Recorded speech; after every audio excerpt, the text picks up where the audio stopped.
It's finally time to power up our shipping container with some off-grid power. We've installed these solar panels last season, but now this is the wall where the inverter and battery are going to go. If you want to get either one of these units or both of the links will be in the description down below. And also, if you use my promo code PANDA, you can get 7% off until the end of the month. But then after that, it's only 5% off. So if you're interested in this, I would suggest getting it before the end of the month. He's been working on the breaker box here. Right now, he's putting together the AC wire that will feed the breaker box. Jeff's already installed 2 outlets, and one more is going to go here, and then we have an outlet that's going to go over here and 2 more over there. This unit is split phase, so there's 2 hot wires. There's a neutral and then a ground. So the 2 hot wires will go here, and the neutral will go here, and this is the ground. The grounds go to copper bars, which are about 4 feet in length, and they go down into the ground and get covered. Like I said, we installed this 3,000 watt solar array here. It is foldable and can drop down. I haven't found the need to do that yet, but we also installed cutoff switches, and there's 2 of them. And each cutoff switch runs 1,500 watts, equaling 3,000. The junction box has been marked, and also the panel for the front of the breaker box. There's the 30 amp, the outdoor plug, washer, mini split, and front, kitchen 2. Once he's done with that, we'll go ahead and unbox the inverter and also the battery. I'm excited to see it. So we can finally start using the 3,000 watt solar array. It's been ready to charge for about 7 months now. He's deciding on the placement for the wires, because like I said, the inverter will go here, and then all the wires will come in this little port. We're gonna unbox the new inverter and battery from WattCycle. All right, let's get this unboxed.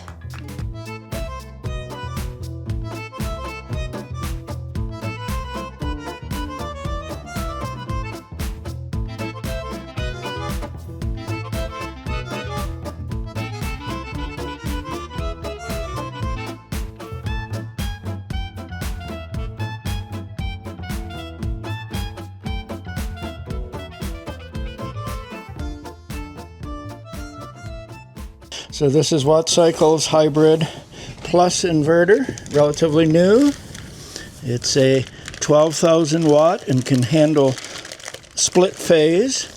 So you basically can get about 50 amps on 2 different phases. So it's very similar to would be house service at 100 amps.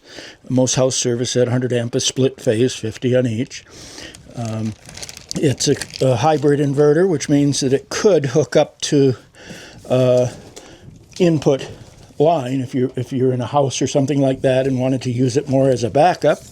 It can feed the input from the power company in, charge your batteries, and then automatically switch over to the inverter phase if the power's lost. We aren't going to use it for that. We're completely off grid, so we will use it charged only by solar.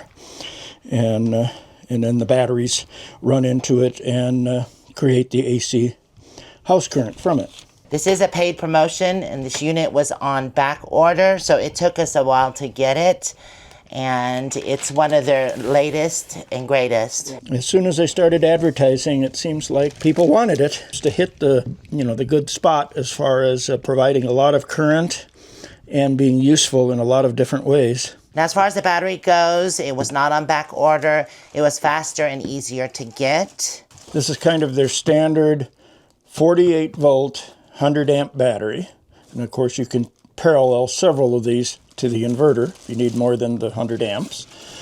It comes capable of being either floor mounted or wall mounted. This is not a rack mount battery. It actually stands alone. It doesn't need a rack. We will, I believe we're going to floor mount it. It's the heavier of the two.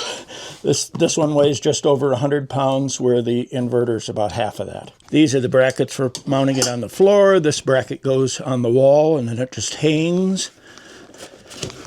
And then, of course, the battery itself is down there. matches the inverter. Heavy, heavy, heavy. I had to pull this out of the box where we receive packages. Extremely well packaged. It was. This was really complicated to get open. But like Jeff said, it is well packaged. Guess they don't want anything happening to it. Oh, this sucker is heavy. Yeah. Okay, so it's going to go right here. So there it goes. Okay. Oops, and figures it's upside down. So it's typical as most modern 48 volt batteries. Lithium iron phosphate, 100 amp, 48 volt. Has a master on and off over here and a ground connection. Your power connections are over here. It's got two sets, so one set will go to the inverter, and then if you want to expand it, the second set is to parallel the batteries. It also has different communication ports so that it can basically talk to the inverter, and the inverter will be in control to keep the batteries balanced when it charges them. I assume the display will give you current information, temperature, charging rate, things like that. The inverter, which will be wall mounted, luckily it weighs half as much as the battery. You want it up close to eye level because this will be the display, and you'll set the parameters there, and then you'll be able to see current condition, like what state of charge the batteries are in, temperature, things like that. But once you get the settings set, the inverter will control all that. The instructions, which I've been able to download the manuals ahead of time, and you can read about the installation that they recommend. They talk about ventilation and having a certain amount of space available. I'm assuming the inverter is the thing that heats up the most, more than the battery. In the inverter, I believe they wanted like 20 inches free space both above and below it, and 6 or 8 inches or something like that on each side so that the fans inside can keep that cool. And then primarily these big inverters like that, because they can get hot, are mounted to, in this case, cement board to make sure, in our case, because we're using plywood, which is flammable, that keeps the plywood from drying out and possibly catching fire. It's kind of a fireproofing. We're going to check over the equipment really quickly, make sure everything's good, and then get it into place over here.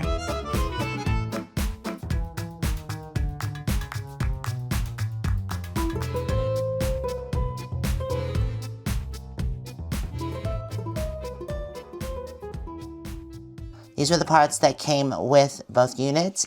This is the inverter parts here.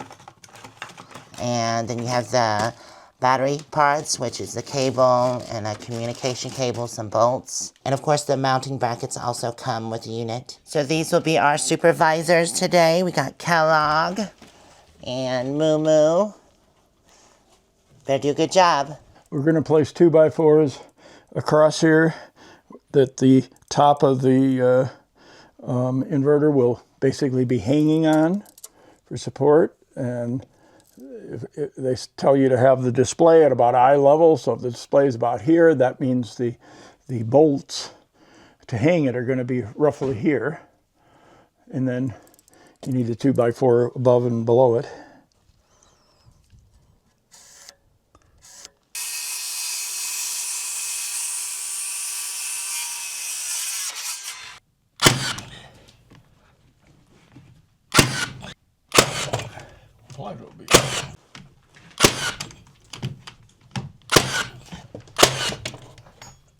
The bracing is up, the top board is what the bolts are going to go into, and we decided to put a second board in just for support. So the unit's a little over 40 pounds, so it should be fine. I'm going to mark the top and the bottom of the studs and support so we know the zone once the plywood goes up where the support is. 2x4 gets centered across that one. The Yeah. bolts will be over here somewhere. So the mark is for the center of the 2x4 where the bolts will go. This is the 21 3/4, which is what we already made the marks for. All right, measure twice, cut once.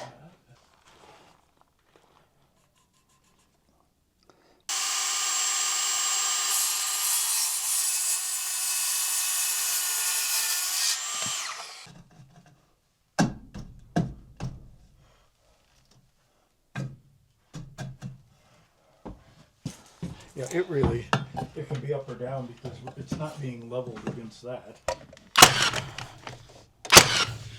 I mean, plywood's going on top of this and then on top of that concrete board. Right. So by the time There was no need for a second brace on the bottom one because this will just hold it to the wall. The support is up here. just to keep it from swinging out. Okay. During an earthquake. Bite your tongue. Yeah, I mean, it hangs on this one. Jeff just installed the wires for the inverter. They'll come here. There's going to be a breaker or a cutoff switch here. Yeah. And then it'll go into the bottom of the inverter. Then this is where the wires come in up here. I drew this. This is roughly the bottom of the inverter. Okay. We've marked the top of the support there. This is the top of the inverter. Then down here is the middle of the support board. And then the bottom of the inverter. Jeff's gonna cut out all the holes. One for the electric and the other one for the outlet.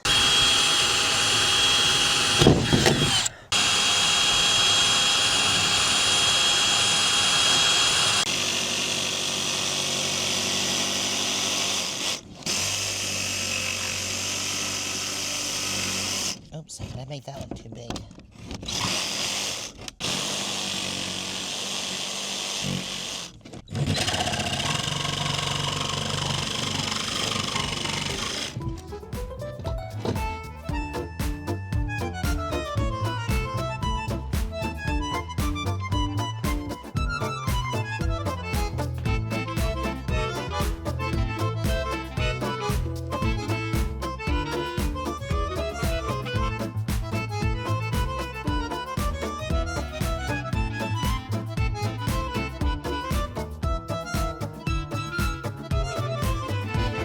All right, we got the outlet in and the wires. We had our first oopsie. We grabbed the wrong plywood. It's too short. It's the one we had cut earlier. So we need to grab another one. At least we have a template for it. Let me just put this on the other one. But we gotta do all that again real quick. Ta-da, much better. It only took us about 15 minutes to fix the problem.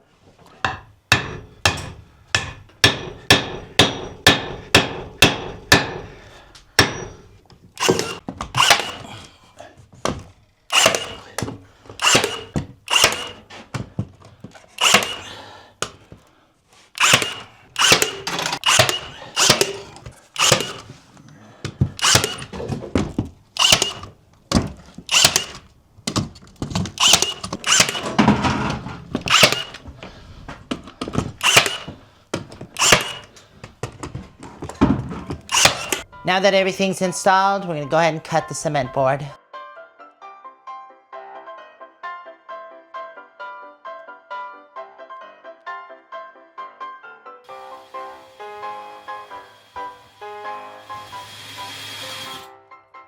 The cement board's cut and the hole for the wires is drilled. Now normally they say to mount it flush to the wall, but I wanted to take extra measures for ventilation, so I added in these braces here as spacers, so that way there'd be an airflow behind the cement board. It is what catches all the heat, like a heat sink. The top two screws are in, and Jeff is putting in the last two. We did get the cement screws made for this right here. 150 pack. Didn't need that many. A spool of tape came with it too. I think they assume you're putting it over plasterboard or something like that, and then you mud it on the outside. Right. The purpose for the cement board is non-combustible. Yeah, looks good. And if you're wondering what these are for, like I mentioned earlier, it's a breaker that's going here or a cutoff switch.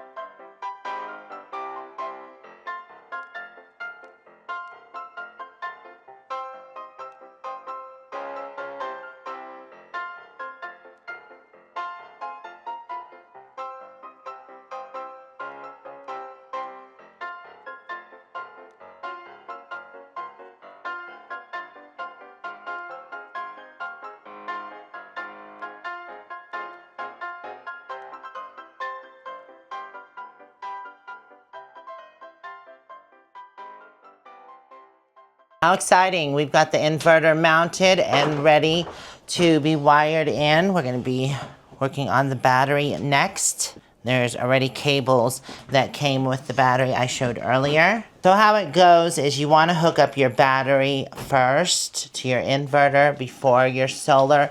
But we could do it the other way because we have cutoff switches I showed earlier. So there's not even any power running through this line. Just putting in the positive and negative for the battery. And there is a fuse built in here already. There was a 150 amp fuse sent with the battery, but it doesn't state anywhere in the manual where it goes. It's listed on the page that lists all of the stuff you get. It's listed, you get it, the 150 amp fuse, but nowhere else in the manual does it ever mention it. Nowhere to install it, nowhere to use it. The nice thing about these are they're plug and play, so they just fit right in. It's a clamping system, you just press on the side. If it's not mounted to the wall, then they suggest you put the feet on, which Jeff already has, and then these brackets, I guess, to prevent it from tipping over. It's still connected to the wall, just not mounted up. We've got the battery in place and the cables ran, but they're not plugged into the battery yet. And Jeff has been working on doing the solar. The 2 sets of PVs come in here, and then he's got them going into a cutoff switch, which combine them, and then into the first breaker. If we want to add more solar panels to the system, that's what the next breaker is for. We've discussed that before. We have considered to add more solar to the shipping container, a set that goes on top of the roof, but that would be at a later time. And then it runs down here, which all this will be cleaned up, and then into the first set here. It actually has 2 charge controllers, but we're only using 1 at this time. We just know that we can upgrade it to more watts if we want to. Now he's getting these cables connected to the cutoff switch, which is what controls the solar. Of redundant systems I showed you earlier, there are also 2 cutoff switches on each side of the shipping container. And there's the cover. Alright, gonna go ahead and get the battery hooked up. Wow, that's pretty easy. Wish all batteries was this easy to hook up. Look at that. All done. And if you want to take them off, you just pinch and then pull out. Alright, he's getting the covers back on.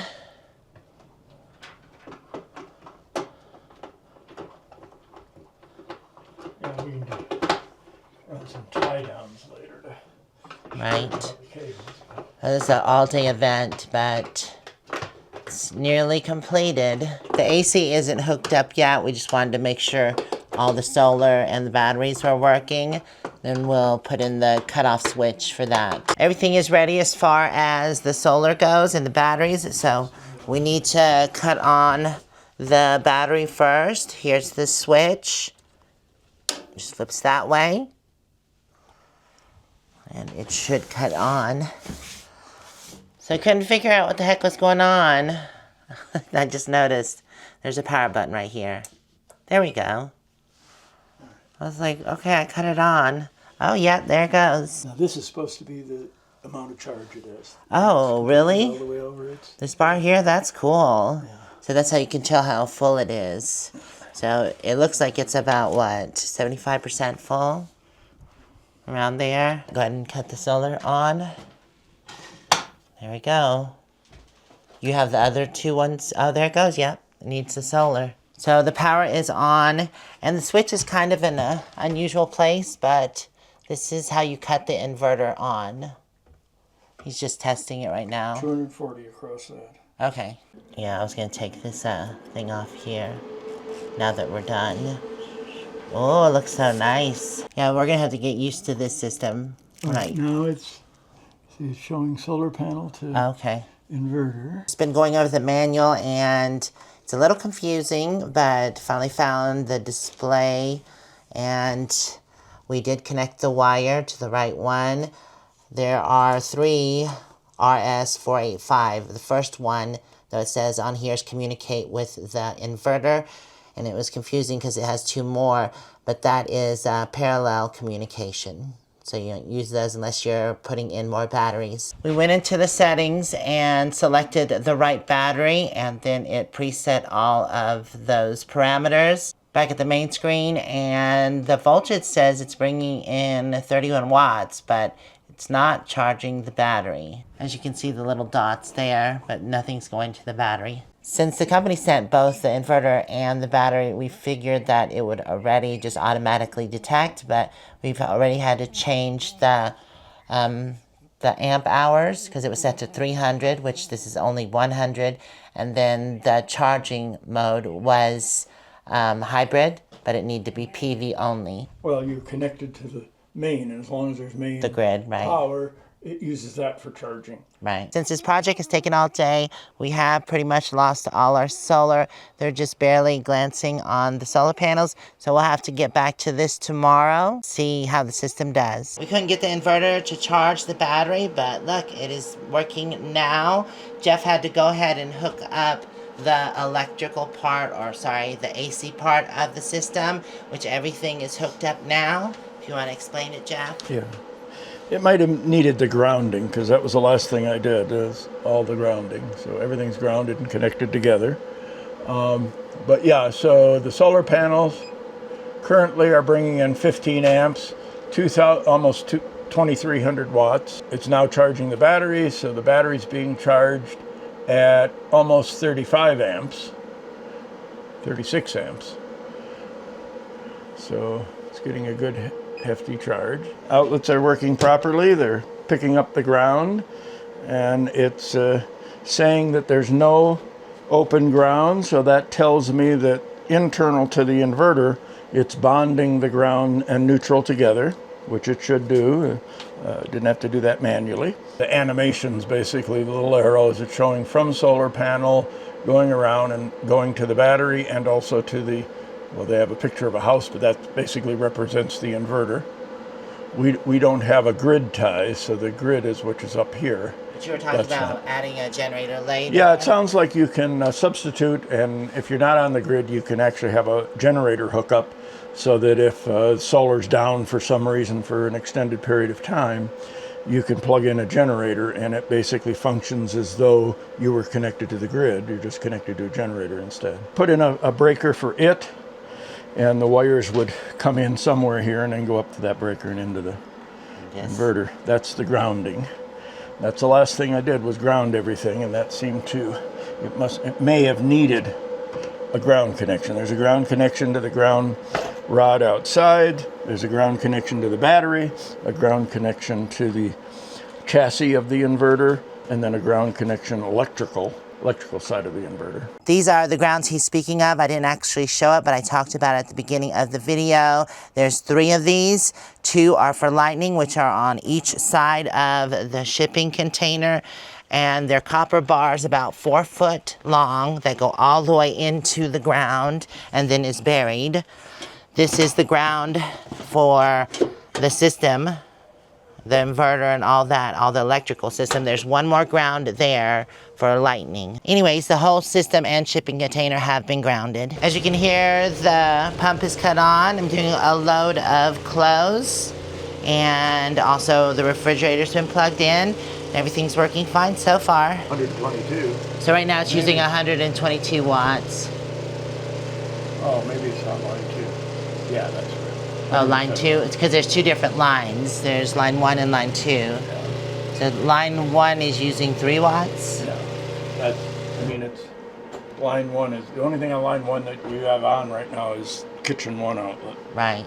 The washer and kitchen 2 outlet are on line 2. Oh, okay. It's 1, 2, 1, 2. Just went out to the mailbox to check it because we got a notification and got 2 fire extinguishers for the shipping container. One's going to be by the electrical, and the other one is specific for kitchen. So this will be the 3rd time I've had to film this ending for this video. I've been having technical difficulties, but let's get into it. Hopefully it goes well this time. We've been using the unit for a little over a week now, and it's been working wonderfully. And I want to go over some things. the use, the ease of installation, how the unit is working for us. I personally love the unit. It has overshot my expectations for what I was hoping to get in and has been great. But I'm going to bring Jeff in and we're going to discuss it a little bit. Jeff's here and he's brought his dog, Kellogg.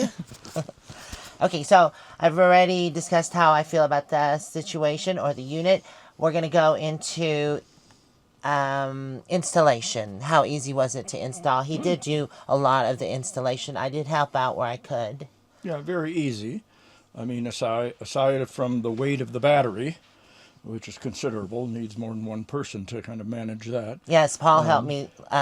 He helped me lift the inverter up. So that is the also... The inverter's relatively light compared to the battery, and it's, but it's still not easy. light. No, but no, it takes someone holding it, while you mark. Make sure where you're going to put the screws are in the right place. Then you put the screws in, and then it basically hangs from those screws or bolts, and then you put 2 more bolts down the bottom to secure it to the wall. Exactly. And it's 40 pounds. The battery, like we opted to mount the battery on the floor against the wall. So it comes with a floor plates that raise it up off the floor a little bit so it gets some ventilation. And then you put these brackets to connect it basically to the wall to keep it secured. It does have the option of a different bracket it comes with that you mount on the wall, and then you hang the battery. In our particular case, we were looking at mounting the inverter at the proper height to be able to see the little LCD panel on it, which is nice. And then you have to allow a certain amount of clearance underneath it and then also above the battery, and we were running close on that, so we didn't want the battery up off the floor. We wanted it down at basically floor level. Connecting wise, it comes with basically all the cables necessary to connect the battery to the inverter. It has the battery cables, it has communications cables. As far as the setup and the battery cables and all the other wires, that was extremely easy. Straightforward. Because it's plug and play. Bolts, It's all built for one another. Yeah, and all the connections to the inverter are at the bottom of the inverter. Nice big bolt-on connections where you hook up the battery, where you hook up the solar, where you hook up the inverter, both the input and the output. So that was very easy to connect to.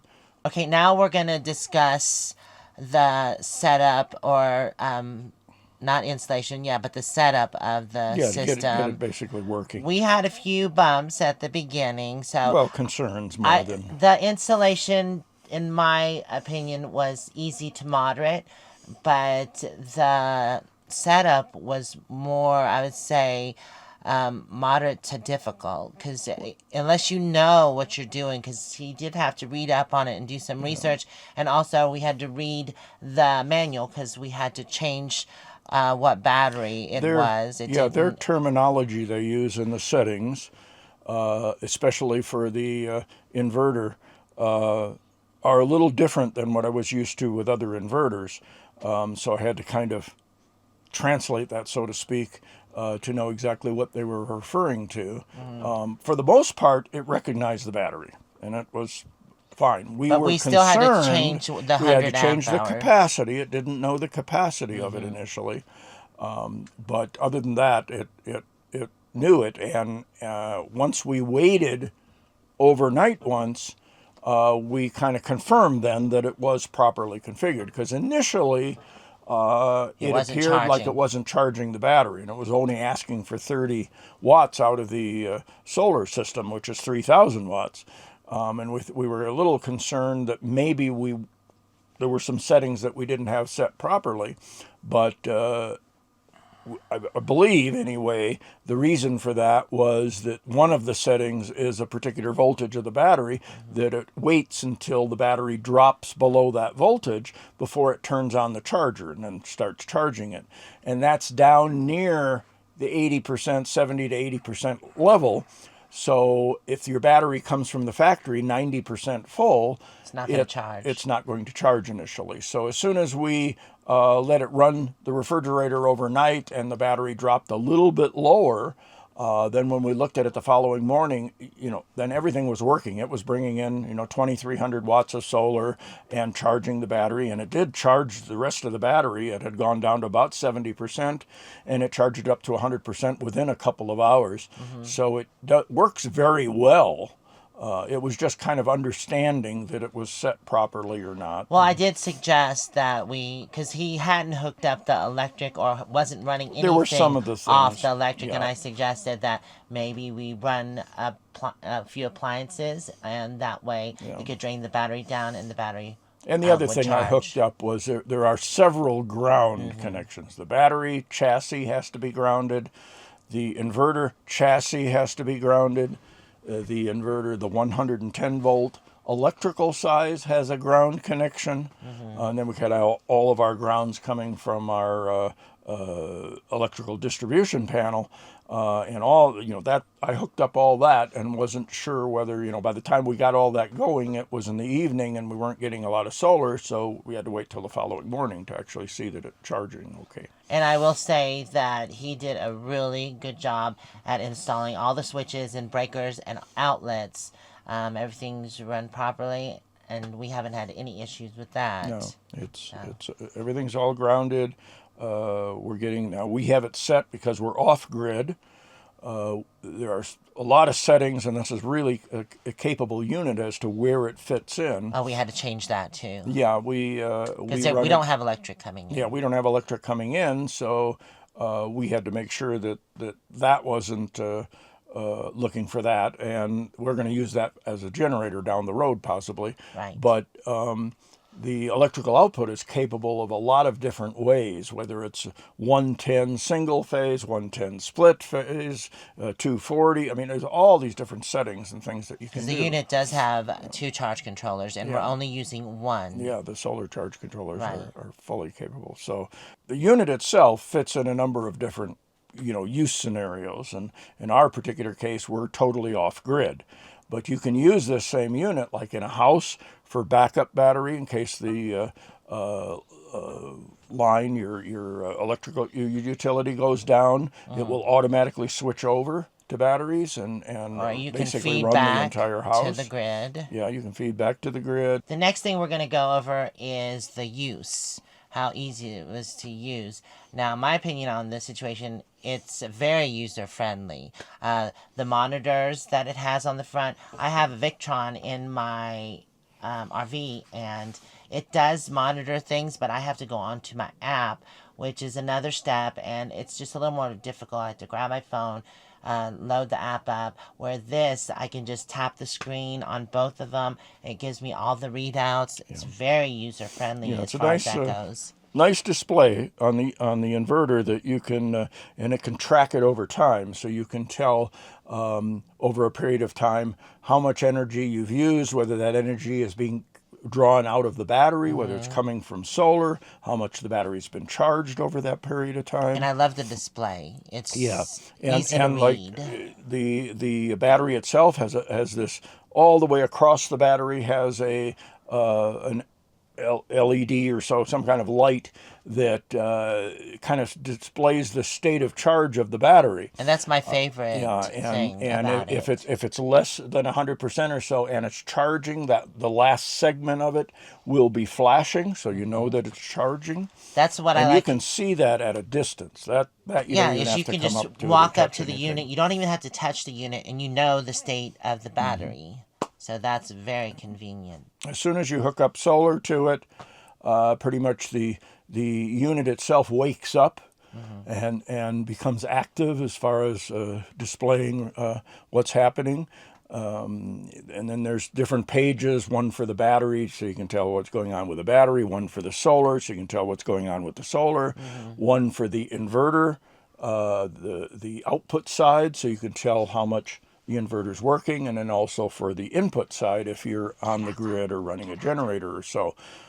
So there's a lot of information that you can get from it if you want, but it's very easy to get to those pages and see just the information that you're looking for. So just to go back over everything, setup was fairly easy to moderate, and the installation of the unit. Setup was moderate to difficult because we've never worked with the unit before, so we were unsure about things. We did have to read the manual and also look things up online. And use is, in my opinion, very easy. Yeah. I mean, once you get used to the we system. physically installed it, I'm sure, in less than an hour. I do want to end this with a thank you to WattCycle for sending us this unit. It's been amazing so far. I love the unit, and I'm very pleased. Like I said in the beginning, it totally overshoots my expectations for what I thought the unit was going to do. And I'm excited to get the mini split that we're going to install soon. So my neighbor Paul has installed mini splits, and he said he'd come over and help me with that. But remember, this is a paid promotion. The links will be in the description below, and also the promo code. And if you want to get the 7% discount, you'll have to use it before the end of the month. After the end of the month, it'll go back to 5%.